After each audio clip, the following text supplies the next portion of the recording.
Welcome to our weekly series of Facebook Live updates dedicated to fair housing. Happy Fair Housing Month, and I'm your host, Tiara Pitts, Director of Fair Housing at SCR Realtors. Today, I'm honored to have with me Colette Massengale, Senior Policy Representative for Fair Housing at the National Association of Realtors. Welcome, Colette. Can you please introduce yourself and your role at NAR? Absolutely. It's a pleasure to be here. Thank you so much for having me. Happy Fair Housing Month, everybody. I joined NAR's advocacy team in September 2022, whereas Tiara mentioned, I serve as the Senior Policy Representative for Fair Housing.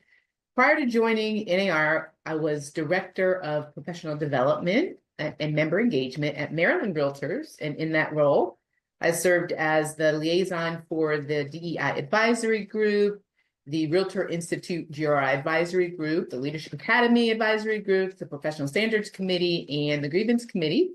I also spent over 10 years serving as senior attorney in the Legal Affairs Department, where I staffed the Statewide Forums Committee, staffed the Legal Hotline, provided training on NAR Code of Ethics, and also taught legal courses, among other things. I'm a native Washingtonian. So I grew up in Washington, D.C., I attended Oberlin College in Oberlin, Ohio, and I got my Juris Doctorate degree from the Washington College of Law at American University. So just a little bit about what I'm doing at NAR today. I am working to advance NAR's Fair Housing Initiative Act. ACT stands for Accountability, Culture Change, and Training. I'm also the co-executive for the Fair Housing Policy Committee, and the mission of the committee is to develop NAR's public policy positions and promoting and expanding homeownership opportunities, to work with federal agencies to advance fair housing, to collaborate with NAR committees and others to advance our mission and our initiative of closing the homeownership gap, to identify needs and prepare fair housing resources for members and associations and brokerages, and to share equal opportunity fair housing knowledge, expertise, and analysis and information to other NAR committees. That sounds great. And thank you for all of the work you and your team do. And it's always good seeing you. Were you at AEI this past week?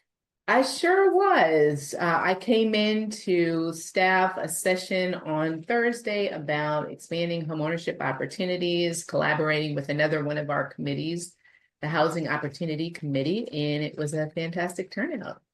That's awesome. Well, I missed you that time, but hopefully we'll be seeing each other at the May meetings. Absolutely. So I wanted to talk to you about the National Fair Housing Alliance's trend report that they release every year. But first, can you tell us who is the National Fair Housing Alliance and, why do they release these reports? So the National Fair Housing Alliance is the premier fair housing organization. They are located in Washington, D.C. Their membership base are fair housing agencies that enforce the Fair Housing Act around the country. Both state agencies and nonprofits both play a significant role in advancing fair housing. And they are the place that, and we'll talk a little bit about this later on, these members, fair housing agencies and organizations are kind of your first stop if you experience or encounter fair housing discrimination. So my understanding is that the National Fair Housing Alliance, we also refer to them as NAFA, has been producing this report since the early 2000s, and it provides a good amount of data so we can really understand what's happening on the fair housing front, what discrimination, what types of discrimination are happening, where do we need to target funding so that we can hopefully eliminate housing discrimination in the United States. That's awesome. So some of these reports were actually alarming in the number of statistics that I was able to see. I saw that based on the 2024 report, there were 34,150 fair housing complaints that were received by private nonprofit fair housing organizations, HUD, and other agencies like the DOJ in 2023. what factors have led to such an increase in the number of complaints that are filed? So I would say, and NAFA kind of points to some of this in the report, but one of the things is the continued prevalence of housing discrimination. Even with our existing laws, and as you know, we have the Fair Housing Act. We also have our state and local laws. So it's, three-pronged. There's just a continuing prevalence of discrimination. There may be increased awareness that people kind of understand what their rights are. There may be more people reporting incidents. And also in this market where we have high demand, but we have low supply, the increase in complaints may be attributed to just, higher demand and the issue, just the kind of the market that we find ourselves in. And there may also be some continuing effects from the pandemic that may be contributing to this increase in complaints. What did the report indicate in reference to specifically harassment complaints? Yeah, there were, from what I'm gathering, there were around 1,500 complaints of harassment reported in 2023, which is significant because it's an increase of 66% from the previous year. So that's a pretty significant increase. A lot of the basis for those complaints appear to center on color and race. And it also represents the highest number of harassment complaints since NAFA began reporting harassment specific data in 2006. So we're seeing some prevalence out there around that. Right. And consistently, disability has been among the highest reported complaints out of all of the different categories. And in South Carolina, I believe that's our top complaint that goes to HUD is disability-related complaints. So what are measures that can be taken with realtors, maybe working with someone with a disability to avoid, anything, a complaint against them, and to follow the law in reference to disability cases for fair housing? So I think one of the big things, and I'll refer to this, when we get into sort of best practices, but, one of the big things, and I think this is true across the board, not just with clients who might have disabilities, but really taking the time to ask questions to find out what it is that, your client is looking for, what are their needs, and we need to do our best not to make assumptions because that can really kind of take us down the road of kind of replacing what we believe is important for really what the client is actually and specifically looking for. We call this investment individuation, but it's essentially, again, taking the time to sit down, ask the questions, and listen attentively so you know exactly what it is that your client is looking for. We also want to make sure that our members know the law. Discrimination, especially around disability, could be happening where housing providers are denying requests for reasonable accommodations and modifications, and this impedes the ability of a person with a disability to use, and enjoy the home. So you need to know the law and understand, what are the requirements around reasonable accommodations and reasonable modifications. Reasonable modifications, for example, if there is a, request for that, could include, making a request to make structural changes to the housing or to make changes to common and public use areas. If a person or a consumer or tenant or buyer is asking for an accommodation, you need to have the dialogue and try to figure out, what is it that you need? What are the options out there? And so I think the key, again, is, ask the questions, don't make assumptions, and have the dialogue. So you so you know what it is that the client is looking for, and so that way you kind of minimize your risk. Yes, thank you for that. So, in reference to economic factors, how do you feel like recent economic challenges, such as housing price increases or limited inventory, affect or influence fair housing trends and discriminatory practices? I think they absolutely do. So rising housing costs and limited inventory exacerbate, fair housing challenges and could lead to increased discrimination and displacement, particularly for marginalized communities. This includes things like practices like steering or denying, housing based on protected characteristics, charging higher rents or interest rates. Now, the current housing crisis builds on existing inequalities, which is, it's caused by historical discriminatory practices like redlining and restricted covenants. And rising costs and limited inventory can exacerbate segregation by making it harder for marginalized communities to access desirable housing. Fair housing organizations may face increased challenges in enforcing fair housing laws due to increased pressures in the housing market. And in a tight housing market, it can be difficult to identify and prove discriminatory practices. So we have to be careful. Right. Yes, exactly. It's a lot to think about with these challenges. Um, so what steps can realtors take to identify discrimination? Maybe it's someone in their office or they see some discriminatory practices going on, but they're not exactly sure. Are there any ways for them to get knowledgeable and be able to identify these practices? I think that's a great question. I really believe education is the starting point here. And just to back up a second, if you're working with a client and they believe or you believe that they are experiencing discrimination, I think one of the first things that you want to do is reach out to your broker or manager, have a conversation so that you make sure you're on the same page about what guidance you're going to offer. But it starts with education.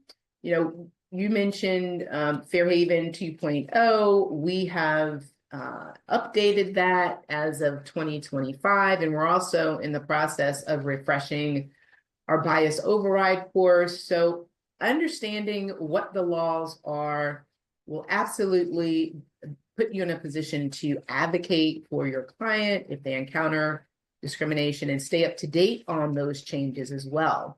I would say also starting with your first appointment, you want to make sure that you're educating clients about fair housing laws. Use the local state fair housing resources, use NAR's fair housing resources.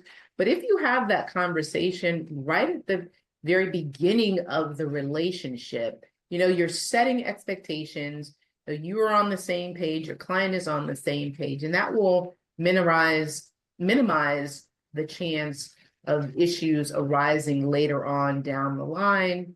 Now, we recommend using things like forms and checklists to standardize the questions that you're asking and the information that you are requesting. When it comes to working with buyer clients, I mentioned asking questions and listening attentively.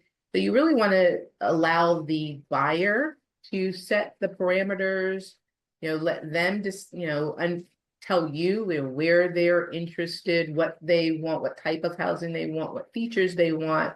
And again, it starts with asking those questions. But most importantly, if your client or your the consumer encounters discrimination, reach out to your broker and familiarize yourself with housing enforcement agencies in your area so you can direct your client to the appropriate place for help. Yes. What if clients are asking specific questions, which we've actually got this before on the legal hotline, where they want to know, what's the crime rate in this area? What type of people live here? What are the racial statistics? What would be best practices for a realtor dealing with those type of questions specifically from a client? I think third-party reliable resources is probably the best way to go. If you can point the client to a reliable resource about, schools, for example, or, have them reach out to the local police department for crime statistics. But we refer to realtors as being the source of the source. So it's helpful to already have these kinds of resources at the ready so that you can anticipate that your client might be asking these kinds of questions. And then you are at the ready to provide, again, reliable resources, so your client can get out there and do their own due diligence. Right. So let's say I'm a realtor and I'm familiar with a certain area they're asking about. Would it be in my best interest to say, oh, that's a good area or that's a bad area? If I have firsthand knowledge, could I, as a realtor, make that statement on or that's a good school or that's a bad school? Do you think that would be, proper for realtors to be doing? I do not. In my opinion, I feel like when you inject your opinion about what you perceive to be, for example, a good school or a good neighborhood, everybody's definition of good is different. And so again, when questions like what kind of neighborhood is that, or what are the schools like, you want to arm yourself with resources. If somebody's asking about schools, familiarize yourself with the jurisdiction or the superintendent of schools in that community, and direct clients to that resource so that they can get the information that they need to be able to make their decision about what's best, for example, for their kids. Yes, I love that suggestion because, like you said, what's good or bad can be individual to the person and very subjective. And you, as a realtor, don't want to be claiming that because what you think is good may not be what someone else thinks. And also, as you said, arming yourself with the information. I think that if this is something that people are going to be asking about, if they have school-age children, they're probably going to inquire about the schools. You can have maybe a template ready with, That's the right. information from those trusted sources. So you're not scrambling around. You just already have it. Actually, I'm going to send you a document with the information that you may need. I think that's something to, kind of get ahead of it. And so that, you're not, because sometimes clients want to answer right on the spot. So if you're already telling them, I'm going to send this over to you, that might make them feel more comfortable and give a better experience for both of you. So I think that's really good advice. And that's a question that we often get. And of course, you can always call the legal hotline if you do get that specific question and are uncomfortable and you need us to walk you through that. Myself or any of the other attorneys would be happy to help guide you on how to best answer those different questions from clients. So I wanted Fantastic. to ask about NARs. What are you guys doing in the fair housing space? I know we have Fair Haven 2.0, which we are advising all of our South Carolina members to complete. It takes 2 hours, it's online, it's free for members, and it's very informative. So aside from Fair Haven 2.0, what are some other resources for our members, our local associations, just anyone to be able to utilize this Fair Housing Month? So we have a fantastic number of resources, and I would encourage everybody to go to our Fair Housing Month toolkit. You can get all kinds of resources from book recommendations to, podcast recommendations. You mentioned Fairhaven 2.0 as far as trainings. I also mentioned that we are refreshing bias override this year. We're working with an organization out of New York, the Perception Institute, which we work with them to create the training. So the two of those trainings together, I think, are a fantastic way to arm yourself with the information, not just to uphold the law, but really to be champions of fair housing and expanding home ownership opportunities. I mentioned the ACT initiative. Training is one of the pillars. It's accountability, culture change, and training. So we are doing our best to provide the kinds of trainings that we believe are engaging and that equip our members with actionable tools that they can incorporate in their daily business so that they are doing the absolute best to treat everybody that comes before them, with respect and equally, and provide equal professional services. Fair housing training is critical, and I said it's the starting point. It helps us avoid legal complications and reputational risk. I was on a call this morning talking about the penalties associated with violating the Fair Housing Act. And I believe in 2023, so a couple of years ago, HUD, they updated the penalties, and they're pretty significant. I think for your first violation, it could be as high as $5,000. If you violated more than once in like the past 3 years, it could go up to, $30,000, $40,000, and it goes on and on. So you really don't want to go down that road. And again, the laws, that's just kind of understanding the laws is really the starting point. Once you understand the laws, begin incorporating these tips into your everyday interactions, really can go a long way towards helping to expand, homeownership opportunities for everybody. Yes, and speaking of home ownership for everyone, what advice would you give individuals such as people that are in the market to buy a home, future homeowners, what advice would you give them in terms of if they've experienced housing discrimination or if they think they've experienced housing discrimination while in this process? So probably the very first place that I would direct a consumer, a buyer, whomever, if they've experienced discrimination, is to the local or state fair housing enforcement agency or nonprofit organization. And every state has, if not a state or local fair housing enforcement agency, they have a nonprofit fair housing organization. Their mission is to assist and provide guidance and investigate complaints of discrimination. So I would start there. There's always the opportunity for a buyer or tenant or whomever the client is to reach out to an attorney. And one of the ways that you can find out, who in your area has expertise in that is to reach out to the local or state bar association.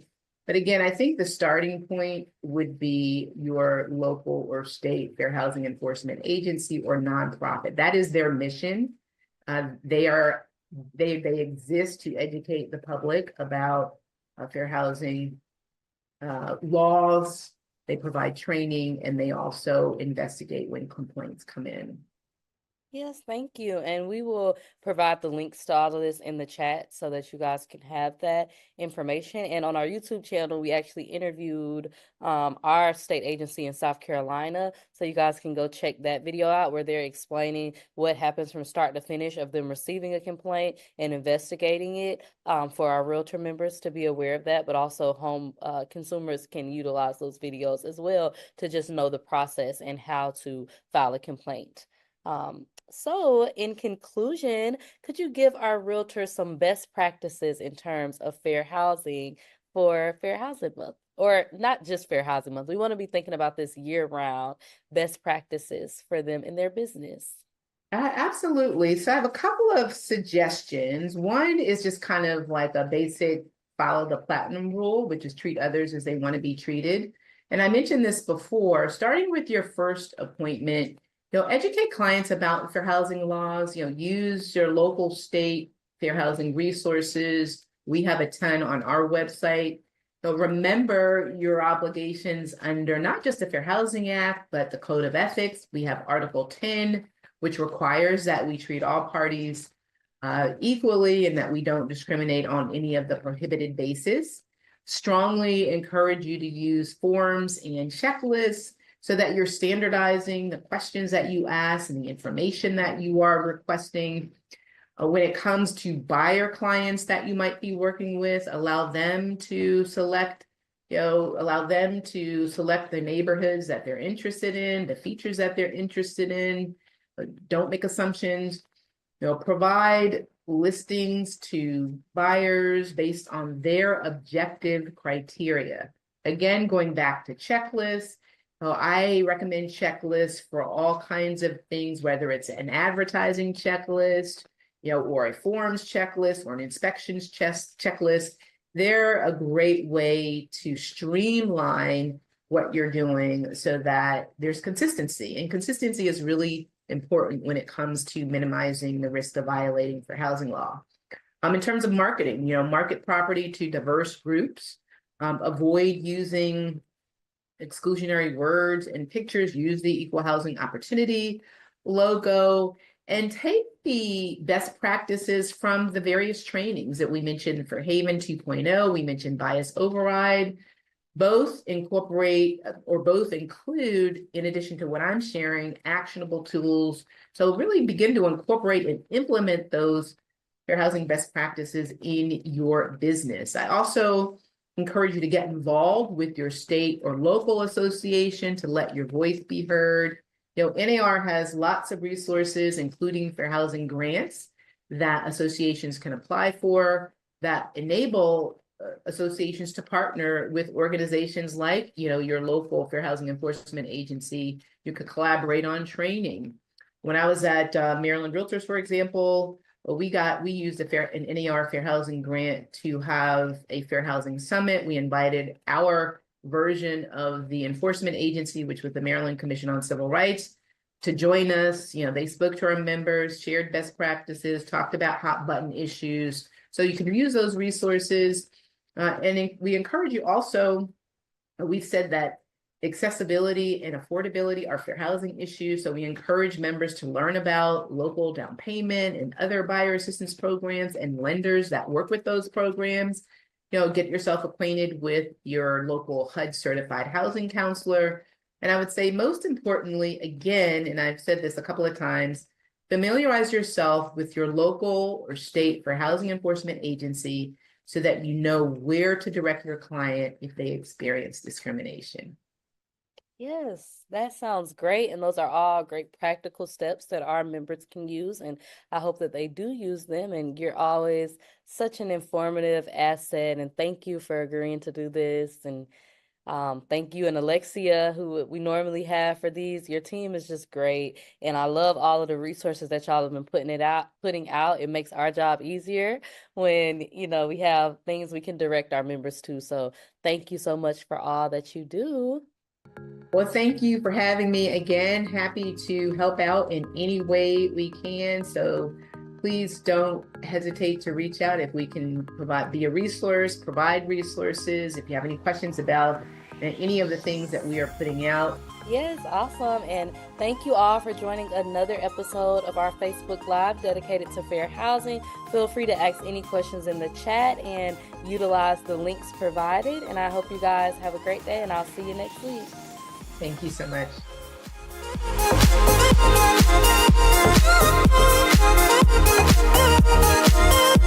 right back.